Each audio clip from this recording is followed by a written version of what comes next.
119 বছর বয়সী বাবার প্রতিবাদ। বড় ছেলের দাবি, তার অন্য 3 ভাই তার বিরুদ্ধে এলাকায় ভিত্তিহীন ও মিথ্যা তথ্য ছড়াচ্ছে। তবে অপর 3 ভাইয়ের পাল্টা দাবি, বাবার অনেক বয়স হয়েছে, তাই বড় ছেলের বাবাকে নিজের নিয়ন্ত্রণে রেখেছে।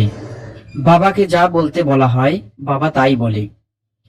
এদিকে বাবার প্রতিবাদ, বড় ছেলের পক্ষ নিয়ে এবং অন্য 3 ছেলেদের বক্তব্যের তীব্র প্রতিবাদ জানিয়েছেন। বিস্তারিত বাবার ভিডিও চিত্রে। আপনাকে কেউ এখানে জোর করে রাখছে না, আপনি কি আমি ইচ্ছা মতো আছি। আমার জমি আমি নিয়ে ইচ্ছা মতো বিক্রি করছি। হ্যাঁ, সুবিধা আছে। আচ্ছা আমার বড় ছেলে কেউ আপনাকে জোর করছে জমি নেওয়ার জন্য? না, আমার স্ত্রী মারা গেছে এখানে, হ্যাঁ, আমিও এখানে মারা গেছি। এইটাই ওই ছেলের বাড়ি থাকতে ভালো লাগে না? ওখানে কাদা দাদা অনেক কিছু, আর এখানে কাদা নাই। হ্যাঁ, খুব ভালো। আপনার দেখাশোনা করে, খেয়াল রাখে? বড় ছেলে আমার করে। ওরা করে না? না, ওরা আসে না, করেও না, আচ্ছা আচ্ছা দেখেও না। আচ্ছা। এই জমি আমি বিক্রি করে দিয়েছি। নিজ ইচ্ছায় বিক্রি করছেন? হ্যাঁ, নিজ ইচ্ছায়? হ্যাঁ। কার কাছে বিক্রি করছেন? এই নাতিকে, এই ধরে আমার নাতিকে আমি বিক্রি করে দিচ্ছি। মনোরঞ্জন নেই। শুনতে পারেন না। আমাকে পাগল বলে। আমার ছেলে পাগল কি জমি লিখিয়ে দিতে পারে? কোনো দিন পারে না। বাবা সব কিছু গোসল করা ইয়েছে সব কিছু বড় ছেলে করে আমার। আমি শগুনের জিনিস করি আসি।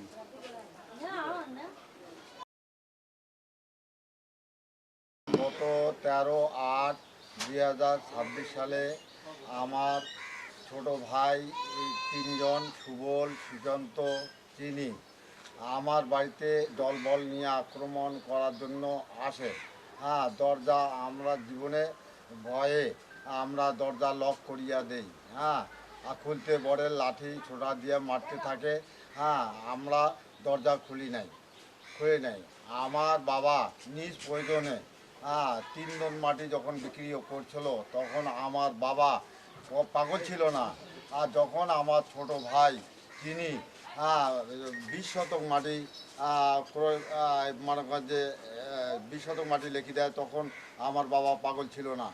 কিন্তু আমার বাবা নিজ প্রয়োজনে আবার জমি বিক্রি করতে চায়, আমার এখানে থাকতে চায়, ও আর কোথাও যাইতে চায় না।